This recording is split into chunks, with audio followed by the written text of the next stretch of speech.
उरुळी कांचन भवरापूर तालुका हवेली येथे जुन्या जमिनीच्या वादातून एका तरुणाची कारने जाणीवपूर्वक धडक देऊन हत्या करण्यात आल्याची धक्कादायक घटना सोमवार दिनांक 2 मार्च रोजी दुपारी 3:45 वाजण्याच्या सुमारास घडली।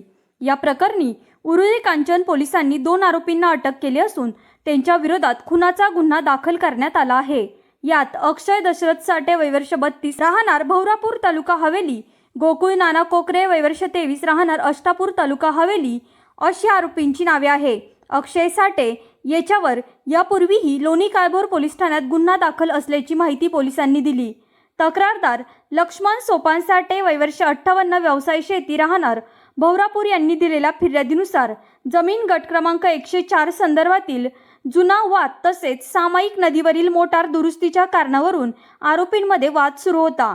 या वादाचा राग मनात धरून आरोपी अक्षय साठे व त्याचा साथीदार गोकुळ कोकरे यांनी संगममताने पूर्ववैमनस्यातून लक्ष्मण साठे यांचा मुलगा महेश लक्ष्मण साठे वय वर्ष 32 याचा जीव घेतल्याचा आरोप केला आहे।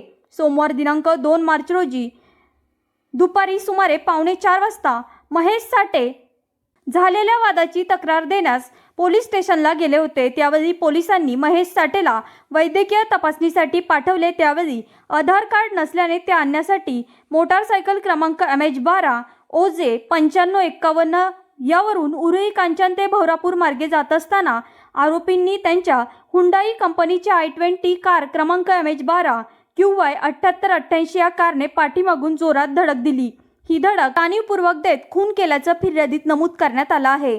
दुपारी सुमारे 3:45 वाजता साठे वस्ती येथे पोहोचल्यावर पोलिसांना दुचाकी व कारचा अपघात झाल्याचं आढळलं। महेश साठे हे रस्त्याच्या कडेला गंभीर अवस्थेत पडलेले होते।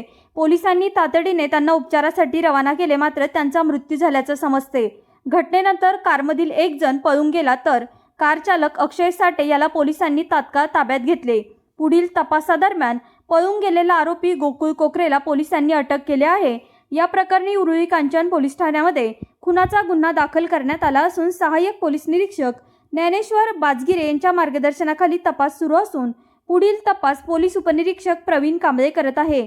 या घटनेमुळे भवरापूर परिसरात तणावाचे वातावरण निर्माण झाले असून नागरिकांमधून संताप व्यक्त होत आहे।